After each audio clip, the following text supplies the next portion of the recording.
Welcome to the All in Design podcast, the podcast that dives a little deeper into the world of UX. My name is Lindsey, and I'm a content designer at Kindred, coming to you from London.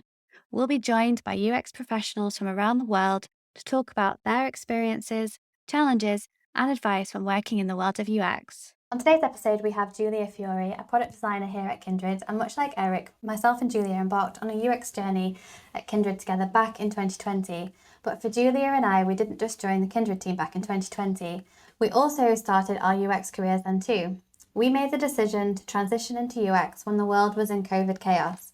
And with so much change and our normal day-to-day lives on hold, it seemed crazy to most people that we would attempt a career change during a pandemic. But we did, and we're here to tell the tale. So welcome to the podcast, Giulia. It's great to have you here. Hi, thanks for having me.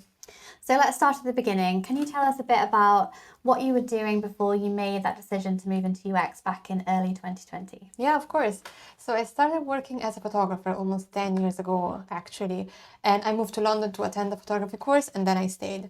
The first years, I was the typical struggling photographer, working a part-time job, trying to get photography gigs whatever I could. And then after some time, I found some good connection and I started working as a full-time wedding and event photographer. But after a while, I realized that my passion for it was gone and I was working on autopilot, which might be, I guess, one of the risks when you turn your passion into a career. Weddings were also very repetitive and I didn't really care about photography anymore at that stage to make the extra effort to change and go and do something that I would actually like with it. Yeah, I think I was in a similar position. I started to question whether what I was doing was what I really and truly wanted to be doing. I was working in marketing and social media, so I enjoyed speaking to users through social media and writing content, especially because at the time I was working in the travel industry. So I was writing really fun articles about the best things to do and see in places like California, for example. But at the end of the day, I was there to sell the product and get a good ranking on Google rather than really and truly helping the user. But when COVID arrived on the scene, the travel industry was hit really hard, and I started to lose that job security and started to question my life, which I think a lot of people did during that time, and questioning whether I was happy doing what I was doing. And at the end of the day, the answer was no. And I think also with social media, I always had to be switched on. So I was working over holidays and weekends, and it just really wasn't for me anymore. And I remembered a few months back speaking to a friend who was visiting, who had just completed UX bootcamp in New York. And she was telling me all about the job she had now and all the cool stuff she was doing, things like usability testing, understanding user behavior, so looking into a lot of psychology, designing better products that will actually help the user. And I love the sound of it. And then I was actually put on furlough. So it was actually quite good timing in the end. So I decided to take those 3 months that I wasn't actually working and really see if UX was something for me and started to look into online training. So how was the experience for you? Because I know at the time you didn't have a full-time job then. So did you join a boot camp or what kind of training did you end up doing? So actually, decided to do the switch slightly before COVID struck. But just like you, I would have been out of a job anyway, as all events and wedding got postponed during COVID. And like for you, it began by talking with friends. Somehow, my friends at the time were all working in tech, and I was inevitably part of the conversation about work, and I felt I was missing having that career progression they had. In photography, you can get paid more for an event when you have a better portfolio, but that's about it, at least at the level I was working at. I was also starting to crave the stability of a full-time job, whereas as a photographer, I was mostly working weekends and it was very hard to plan around the job. So I came to UX through a mixture of elements, the satisfaction with the job that I had at the time, obviously, but also through conversation I had with friends and actually finding out through them that UX existed. And then a lot of research I did on my own. Changing career in your 30s is hard enough, so you really don't want to get it wrong. And then I decided for a boot camp because I felt like I could not have done the step by myself. So what I paid for, in a way, was confidence, and it made me more confident to go and look for a job later on. Something else that bootcamp gave me was a community of people in my same situation, and feeling that I wasn't alone was priceless, or maybe not priceless because the bootcamp did have a price, so it was actually not cheap. But for the rest, if I have to be honest, what I was taught, it was nothing that I couldn't find out by just going to talks or conferences or just reading articles on Medium, the blog where articles are published by the UX community, some more relevant than others, so you will have to pick and choose. Also, the help that we were supposed to get to find a job wasn't that great. I guess it was also terrible timing because I finished the course during the first month of the pandemic. So there was a hiring freeze throughout the whole job market. Yeah, that doesn't sound ideal. There is definitely an element of luck when it comes to getting a job afterwards. And just because you've done something like a boot camp, it doesn't always guarantee that you're going to get that job at the end of it. You obviously mentioned a few like negatives there, but were there any other positive things about the boot camp that you chose to do? Yeah, there were a lot of positive. For example, we ended the bootcamp with 3 projects in our portfolio, and the last one was actually for a real company that had some UX issues. In our case, they wanted a refresh of their app. And so we came across several issues and blockers that you would get while working in a real job. And then all the 2 other projects were more like mock projects. So we would create a website, improve this website. It will all mock, but still there would be something to fatten your portfolio when you go and look for a job. Also, the UX process that we used during the course was very similar to the one that we used at Kindred. So even though there is so much that I learned at Kindred, I had some foundations at least. Also, we were constantly giving presentation, and that really helped, like defending your ideas or just like speaking out loud to an audience, which is not the easiest thing. And I would say also collaborate, all of the project for collaboration. So you also have to collaborate with sometimes people that you wouldn't necessarily agree with, but you have to do it. How was your training? Oh, sorry. No, it's okay. You mentioned collaborating on a UX project, and also you said that you did this during a pandemic. So how did that collaboration look like? Oh no, so actually most of the course was in person. Okay. So the last month was remotely, but that was almost all of the courses, all of the projects were done by then. Okay, so you were in the same room with them, collaborating. Yeah, think about that now. That's good to know. How was your training like? Yeah, so I had a different experience. I didn't have a capacity to join a boot camp because I was currently in a full-time job, and instead I opted for a 6-month online course that I could do in my own time. But the good thing about it was that it had these monthly deadlines, so you could stay focused and on track. You did have the ability to do it across a whole year if you wanted to, but I tried to stick to the 6-month timeline because at the end of the day, I really wanted to get out of the job that I was in and move into UX. So I wanted to do that as quickly as possible. And like you as well, I had this real life project where we were asked or tasked to design a travel app. So we did the whole UX process, which I think that was what was so good about the course, is that it gave you an insight into what that process looked like. Because for me, having not worked in UX before, that was really useful in terms of then going on to find a job. I could go there knowing what that process looked like. So we were doing things like research and usability testing. We were working with other people on the course and collaborating, creating prototypes and doing design specifications. And at the end of the day, we had that perfect piece of work to kickstart your portfolio. And as well as the project, we also had an exam. And as a person who hates exams, that was my least favourite part of the course, but it was a multiple choice, so it wasn't as horrible as it sounds. Good to know. And did you have any help or guidance throughout, or was it just videos? Yeah, so we had the videos, which the modules were all different videos, and then every month we would have a check-in with a mentor. So we would all join the call, and if you wanted to share some of the work that you've been working on, you could give that ahead of time, and they would then get you to share and present that piece of work online to everyone, which was a bit scary to do to start with, putting yourself out there. But I think that really helped because you got that really good feedback from the mentor, and other people could ask you questions. And then also we had the Slack channel as well, where if you were working on a piece of work during the course, and you could drop a note into the channel if you were stuck or just wanted to get some feedback then and there. And there's also ex-students as well who you could find on LinkedIn who you could like drop a message to and just ask in terms of like portfolio stuff at the end of the course. Or I know when I was doing the exam, I got really nervous about it. So I messaged some people on there on LinkedIn, like, how was it really horrible? And yeah, everyone was like really lovely and giving you lots of support and feedback. So that was great. Did somebody message you with the same questions you had? They did. So yeah, I obviously had that support when I was going through it. And so whenever anyone reaches out to me now, I'm always like happy to help and put their mind at ease.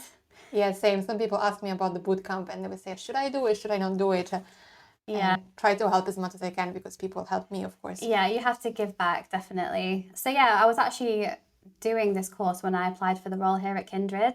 And I think the fact that I was actually doing it and going through learning the whole UX process like really helped me when I went to these interviews, because it was like fresh of mind as well. So yeah, there are many options out there for all budgets and circumstances. And it's worth noting as well that there are even some free online courses as well. So these courses and boot camps will give you that idea about the process of UX, which we've mentioned. But what it also does is give you that introduction to design tools as well. So for me, like I'd never used Figma before, but I was using it in this course, and I think those skills are still something that you can continue learning when you get that job as well. You're not going to be a professional on day one. Oh yeah, that's absolutely a key point. You won't be a professional on day one. Also, if I have to think about the silver lining of graduating at the beginning of the pandemic, when there was a hiring freeze, it gave me more time to explore UX further. So I participated to UI challenges. I did a lot of portfolio reviews with senior designer, or did some side project where I met more people in the field. I was also spending hours on Dribbble and Behance to look for some design inspiration, which I sometimes still do, and I should do more because some people, they are just geniuses. And all of this combined helped me get a job in the end. Yeah, so you mentioned like Dribbble and Behance there. Can you just explain what they are? Oh, yeah, absolutely. So a Dribbble is mostly design oriented. So it's something where those people will upload their design. And Behance instead is more throughout the artistic community, but they have very beautiful like filter method where you can just filter by UX. So you can also filter by Figma or Sketch. So you can just find something done by using the two tools. And of course, there is a lot of photography. That's why I know about it, because I found out about it through photography. And there are like either just single images. So Dribbble is more for like single shot of something. Behance is more, you could see like the full project, the full process what they created. And I think there are just like beautiful things up there. That sounds cool. And then you also mentioned things like UI challenges and portfolio reviews. How did you find these? Would you recommend people like doing the same thing and trying to find them? Yeah, absolutely. So for all the challenges, Medium, which I have mentioned before, will have a list of things. So you can find list of UI, UX, content design challenges, and that you can do on your own. Or sometimes they will have channels where you can share your challenge as well and get some feedback. And for the portfolio reviews instead, so at the beginning of the pandemic, I feel there was this push to help. And so internet was filled with websites where senior designer would have time slots, and you could pay like book some of these time slots and pick their mind, whether it was a portfolio review or some feedback on the project you were working on. I mostly use this for portfolio reviews, and the tips that I got from them was amazing, was priceless. So you obviously have a ton of skills as well from when you were a photographer. How do these skills contribute to your role now as a product designer? I've been asked this question before many times, and I feel like that when people think about this, they immediately go to design skills, but I would tend to disagree. I think that the skill that I would use the most from photography is dealing with people. For example, as I said, I was mostly doing wedding photography, and during a wedding, your clients, so like the bride and groom, will have so much riding on that day. They have been planning this for 1 or 2 years. And it's so important to them that you make them feel it's important to you too, even if they are almost strangers to you. And this is also like true for everyone. Everyone wants to feel important, whether they're discussing a new feature they want or they show you something they have designed. And just being dismissive of people, it's one of the most damaging things you can do to in a relationship, whether working or professional. And I definitely got this from photography. Then, of course, even knowing Photoshop helped me immensely learning Figma, because Photoshop is the parents of all design softwares. They all stem from that one. And also as a photographer, I felt like I was very much in sync with colors. Like I would never shoot black and white. And I love creating compositions around colors, even though I can't really use my passion for colors, for color paletting here as much as I like, but I still love that my job involves creativity. I don't think I would be happy in a job that does not involve any visual aspect. Yeah, it's interesting you say that about how your skills from when you were a photographer, you still do find useful today in UX, because you do notice more and more now that UX professionals are coming from all walks of life with varying backgrounds and professional experience. And I think that's what makes the industry really great. You meet so many different people and you all learn from each other as well, which is great. And I think as a content designer, in my day-to-day, I sometimes have to take really complex user journeys and information. Sometimes I don't even understand, and then turn it into something users will understand and is clear to them and makes using the product easier. And looking back, I think I did this when I was a teacher in China, when I was teaching university students to speak English. I was taking something that they struggled with and didn't find easy to understand, and finding ways, fun ways and interesting ways to make that information accessible and easy for them to understand, which is exactly what we do in UX. Yeah, exactly. So I would just say to anyone listening who is thinking about UX to look at the job you have now as a skill you already have will be useful in one way or another. Just add some basic UX training into the mix and a passion to learn, and you'll be fine. The attitude is probably a key factor. Just be ready to learn and to not know everything, even if you were an expert in your previous field. I think it's also worth pointing out there that there's this massive misconception that you have to be a stereotypical designer or come from a tech background or be someone who's used design tools in their current job. And hopefully myself and Julia are proof that this isn't true. I think I'm probably one of the least techie people that I know. I would also add there that one of the career counselors in my bootcamp told us that we would never be product designers without a graphic design background, which is so wrong. Don't listen to everything you hear. Yeah, and now that all might sound quite overwhelming, and sometimes it is easier said than done to just jump ship and change career. So looking back, what were some of the main things that were holding you back and how did you overcome them? The biggest thing was definitely changing career in my 30s. It seems like a big ordeal at the time, and a good argument against it was just calculating how many years before retirement I had left. That was long enough for me to know that I couldn't stay all those years in a job I didn't like. Yeah, I mean, 30 is still young. At least I like to tell myself that. But there is that kind of expectation though when you're in your 30s that you really should have your life together by then. So it is scary to just think one day, do you know what, I'm not happy, I'm going to change career. But yeah, at the end of the day, it sounds cliche, but you only get one life. So you want to make sure that what you're doing is something that you love or at least like doing. Yeah, exactly. Another thing I started to do was question my ability to do it, asking myself, is it something I can do? Or what if I don't enjoy this either? And in a way, this ties with the I'm too old to change career blocker because you feel like this should be it. You're not afforded another change. And the sad reality is that there's no way to know until you start, but probably researching and talking with people can really help. Yeah, you just have to take that leap of faith and hope for the best. But yeah, once you finally bag yourself a job in UX, hopefully it doesn't take too long, whether that's as a researcher or a designer, it can feel quite surreal that you've actually done it. You've actually made that transition into UX. So for both of us now, we've been working in UX for over a year, and I think it's fair to say we've both grown and learned a lot. But there is, again, still so much learning to do, which I think is another great thing about UX. You're constantly learning. So one of the things a lot of people I've spoken to have said is that once they've made their move and started to see some successes and personal achievements in their new role, they start getting these gut feelings of like imposter syndrome. And I think this is something I've definitely felt on a number of occasions, especially at the very beginning. Is that something you felt as well? Oh yeah, absolutely. I almost feel like any bootcamp should have some lessons about this because people that change career are just bound to experience this. But looking at the glass half full, I feel like I should be almost happy to have felt this because I'm happy to be a person that doubts herself or put what I do into question, which I think is also very important in UX. Just you have to keep questioning what you do. I could never stand working with people that think they're always right, for example. Even me, though, maybe I could doubt myself just a little less. I also think that this might be a phenomenon that mostly is regarding women. At least when I hear people talking about the imposter syndrome, it's often tied to how women feels like they're not deserving of a raise or a promotion. But now we're opening a whole new chapter, so maybe I'll just leave it. Yeah, I think maybe that's one for another episode for sure. But yeah, I guess the learning here is that you're not alone if you do feel imposter syndrome at any point in your career. I think we've all felt it at some point. But the worst thing you can do is comparing yourself to others, especially those who have been in the game for years. It's not going to make you feel any better. Instead, those people that have been doing it for years, they're people that you should be learning from and asking questions. Yeah, and that's, I think, one of the great things about the UX community. They're always happy to help. Yeah, that's so true. And the UX community, both within Kindred and online, is just so supportive and really easily accessible as well. Yeah, like at work, I can't count the number of times that I ask for help or feedback or just to have a chat about something, and everybody almost dropped everything and just helped.